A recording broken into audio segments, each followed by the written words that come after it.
Benvidos a todos e a todas a Cinefilia. Hoxe queremos empezar o programa falando das últimas novas que chegan dende o audiovisual galego. Tras a boa acollida das edicións anteriores, regresa a Vigo, no auditorio do Parque Nacional das Illas Atlánticas, a terceira edición de A Lingua Galega no Cinema, cunha programación que combina proxeccións e encontros co público, ofrecendo un espazo de reflexión alrededor do cinema realizado en galego. A terceira edición do ciclo desenvólvese entre os meses de marzo e abril e inclúe a proxección dunha decena de pezas audiovisuais, entre documentais, curtametraxes e longametraxes de ficción e animación. O ciclo arrancou cunha antesala o luns 23 de marzo, coa proxección do documental Ramón Otero Pedraio Dereito ao Paisaxe. San Simón, Decorado ou O meu ilustrísimo amigo son algunhas das películas que se proxectarán todos os mércores de abril en Vigo. O ciclo conta coa área de normalización lingüística da Universidade de Vigo e coa colaboración da Deputación de Pontevedra. Podedes atopar o programa completo na páxina web da Universidade de Vigo.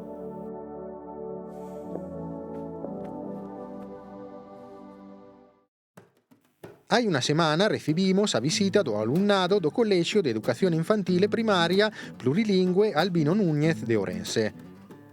Encantados de poder estar con todos e todas elas e contar aos que serán os espectadores e os profesionais audiovisuais do futuro como nace e se fai un programa de televisión ou como se produce unha película, nun momento no que a educación á imaxe e o utilizo das ferramentas de creación audiovisual resulta cada vez máis importante.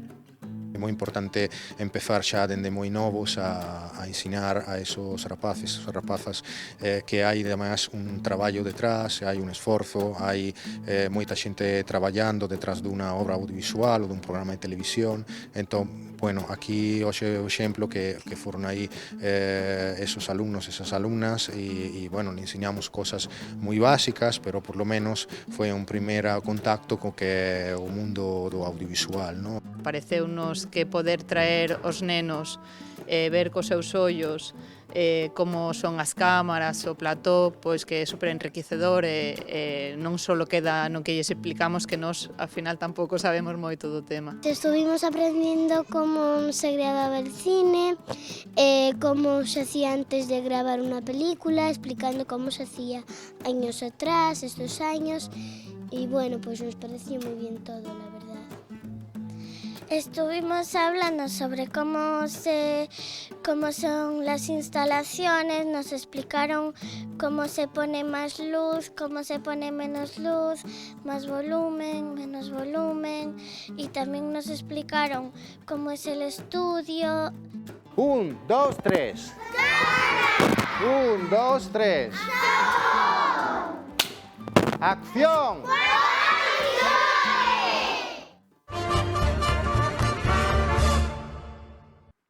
Voltamos aquí ao plató de Cinefilia. Hoxe temos o gran prazer de ter conosco Antía Iglesias e Martín Joga. Que tal? Benvidos a Cinefilia. Moitas gracias por ternos aquí. Nos entrevistamos aquí en Cinefilia xa actores, directores, directoras moi coñecidas, moi recoñecidas, pero tamén damos valor ao que é o futuro do audiovisual galego. Vos representades xa sodes o presente e seredes o futuro tamén. Acabastes de estar tamén nominados a finalistas aos premios Mestre Mateo coa vosa curtametraxe unha curtametraxe de animación producidas por Ouque Producións. Que tal a experiencia dos Mestre Mateo? Moi ben, moi chula, é increíble a experiencia en xeral. Claro, é unha cousa chulísima chegar a estar nominados, finalistas, con xente xa tan profesional víndonos de facer un traballo de fin de grao e que os académicos consideraran que nos merecíamos estar aí con eses tres tremendos nominados. Así que moi guai, moi chulo. Como dicías ti, Antía, non foi un proxecto de fin de grao. Como surxou a idea de facer esa curtametraxe de animación? Como foi un pouco todo o proceso? Contaron. Pois mira, primeiro decidimos facer o traballo os dous xuntos, decidimos facer unha curta porque na carreira viñamos xa de facer videoxogos, outro tipo de proxectos e queríamos pechar outra vez cunha curta de animación. e queríamos tratar este tema da lingua, non? Do galego. E nos léramos xa no instituto este relato do libro Made in Galiza, de Seixo Sende, pareceunos unha forma moi sinxela, moi incluso cómica, moi tenra de mostrar o problema dun neno, que neste caso é Nuno, no relato original era Clara, que non entende porque os seus pais falan entre eles en galego e cos seus avós e tal, e cando pasan a falar con el, de repente cambian ao castelán, que é algo que nos pasou a nós, por exemplo, a moitos nenos da nosa xeración, e que é un problema bastante grande, e creíamos que era unha boa maneira de pechar o grado mostrando como os nosos coñecementos nunha curta que puidese, polo menos, axudar a cambiar un pouco o chip a xente que a vise. E fala moito galego a xente da vosa xeneración? Que opinades sobre iso? Apenas. Moi pouca xente que coñece da miña xeración fala en galego habitualmente. Claro, de feito, nós non comezamos realmente a falalo ata que chegamos ao grao, porque crecimos nun ambiente totalmente castelán falante, non só pola familia, senón tamén polos colexios, os institutos, non se incentivaba tampouco para nada, incluso o contrario, incluso había xente que se metía contigo se o intentabas ou tal.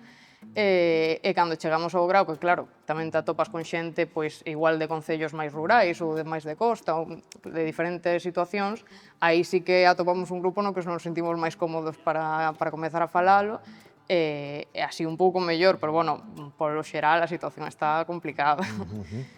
E con respecto ao proceso creativo da vosa curtametraxes, de Nuno, que tipo de estética tiñades en mente? Como foi un pouco a evolución, a creación do proxecto? Contarme un pouco máis en concreto tamén os aspectos técnicos. Estamos en Cinefilia, podemos contar eso tamén. Martín? Foi un proceso moi iterativo. Tiñamos en mente, en principio, que queríamos como unha estética bastante estilizada, pero non tiñamos moi claro tampouco como achegalo.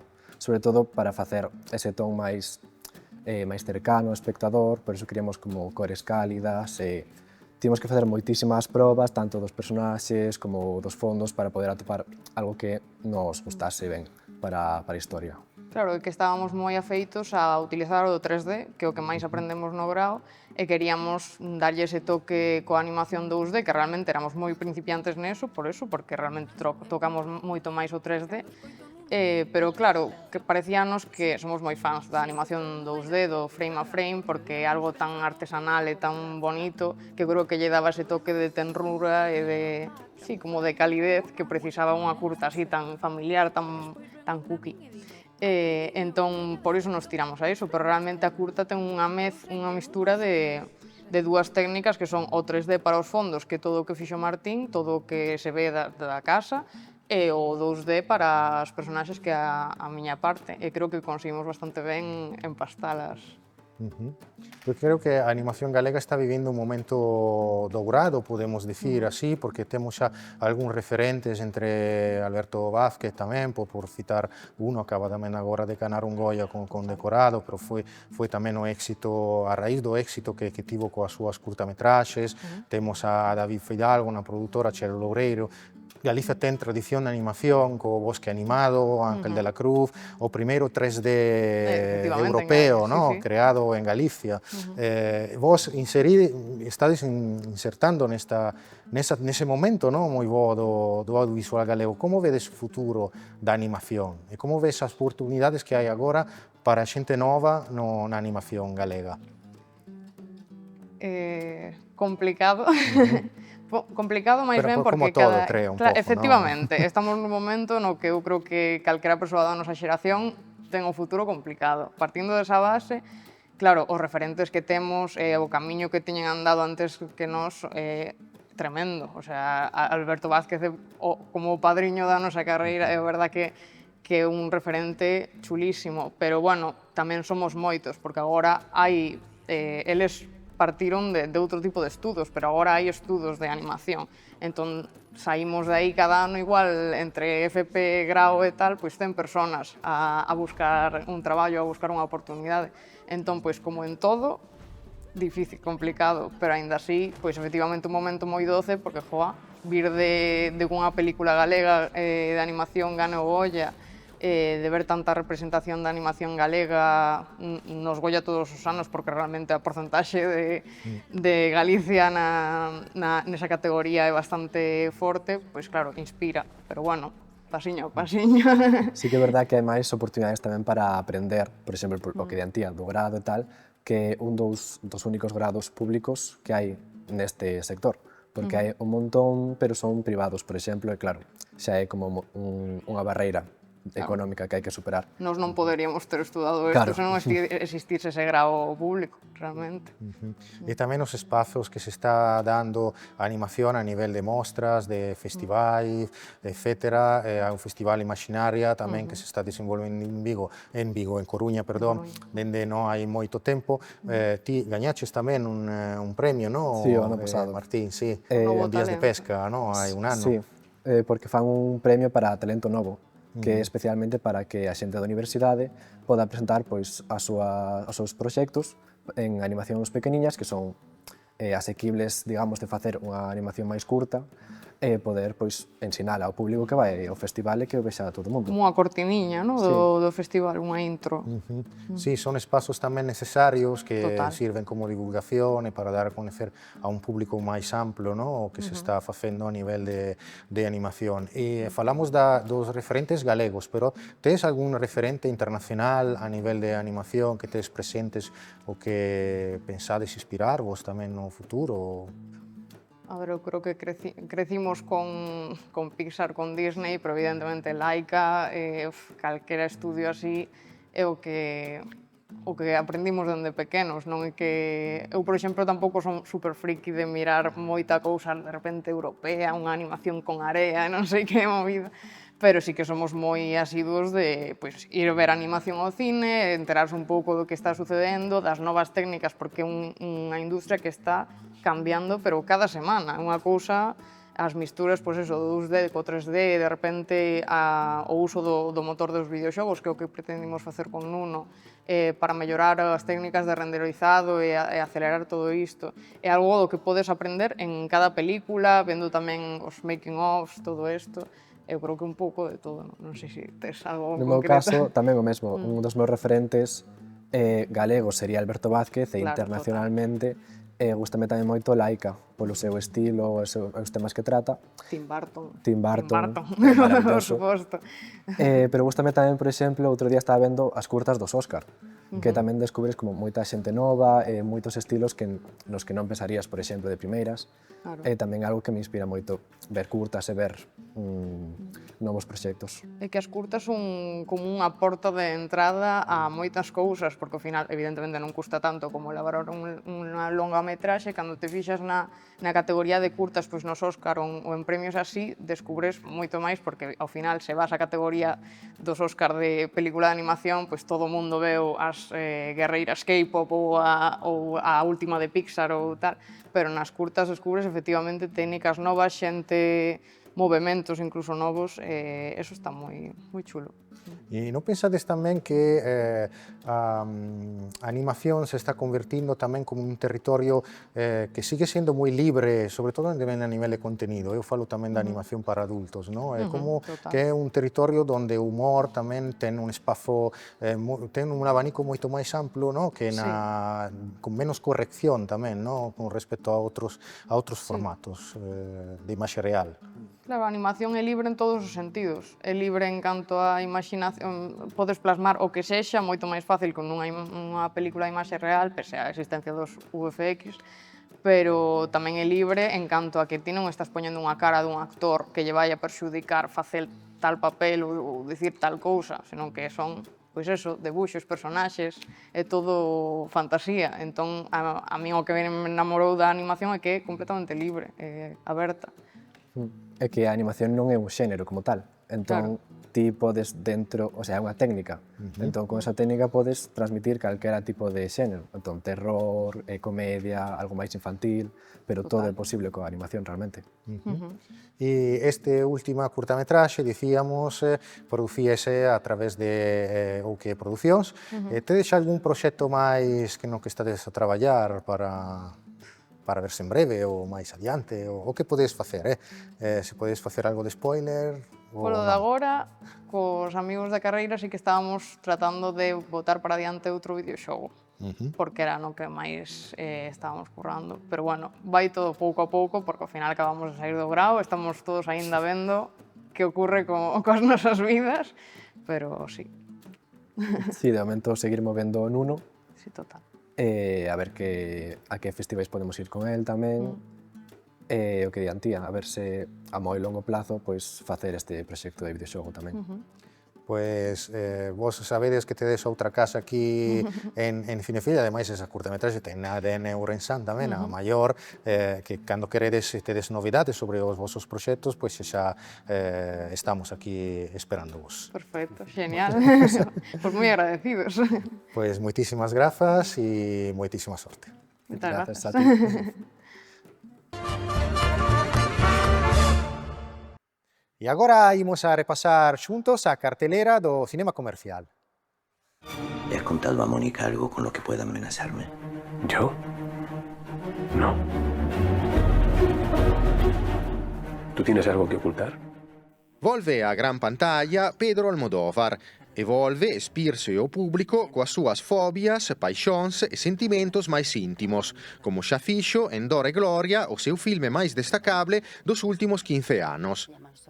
Outra vez, o cineasta manchego volve a xogar cos límites da realidade e da ficción e regálanos un poderoso drama feminino en forma de caixas chinas, de historias dentro doutras historias. Os personaxes, magnificamente interpretados por Leonardo Sbaraglia e Bárbara Lenny, son os alter egos do director e que podemos atopar neste filme bastante ben contado e tamén iluminado coidadosamente cunha paleta de cores, esta vez firmada polo director de fotografía Pau Esteve Birba. Chavela Vargas, Amaya Romero e o compositor Alberto Iglesias poñen a partitura máis emotiva para este novo e logrado melodrama de Pedro Almodóvar. La ficción no tiene ese poder.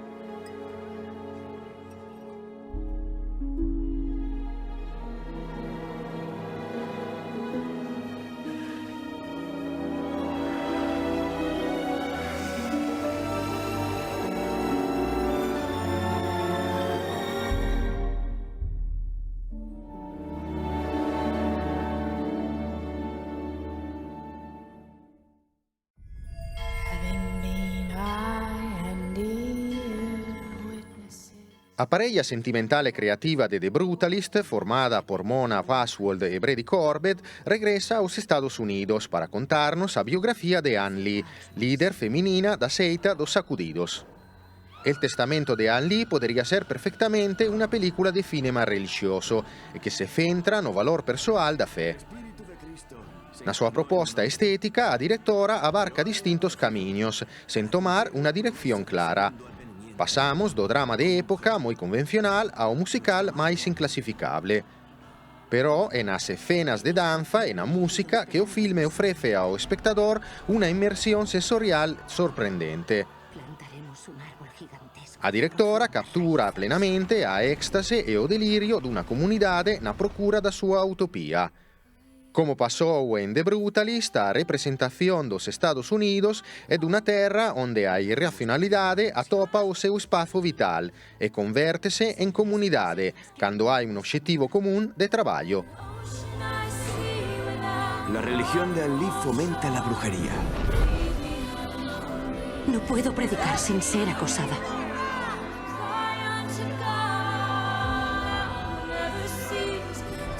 Se avecina una guerra. Cuenta la leyenda que apareció una mujer vestida del sol con la luna bajo sus pies. Ann Lee.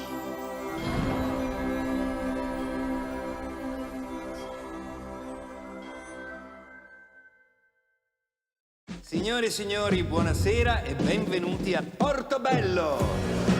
Enzo Tortora foi un famoso presentador da televisión italiana. O seu programa, Portobello, emitido entre os anos 70 e 80, chegou a ter un récord de audiencia semanal de 19 millóns de espectadores. Acusado por algunos colaboradores de justicia de formar parte de una organización da Camorra dedicada ao tráfico de drogas, foi arrestado o 17 de junio de 1983. Este caso de erro judicial, que inicialmente conduciu a una condena, está retratado polo mestre do cinema italiano Marco Bellocchio, nuna miniserie de 6 capítulos para HBO Max. Bellocchio segue recurrindo ao formato serial para contar os traumas da história recente de Italia, como xa fixo na obra maestra Exterior Noce. Kafkiana, drammatica e de corte cinematografico, a serie Portobello conta cunha soberbia actuación de Fabrizio Gifuni e cun guión moi sólido. Os 6 capítulos da miniserie xa están disponibles en HBO Max. Vivi, ne hai pienamente il diritto. Ma tu credi veramente di essere innocente? Io ho dato l'anima. L'anima. Chiediamo un cambiamento! Questo processo non è uno scherzo. È pieno di sangue. Io uscirò perché sono innocente.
Muchas gracias a todos y a todas por seguirnos.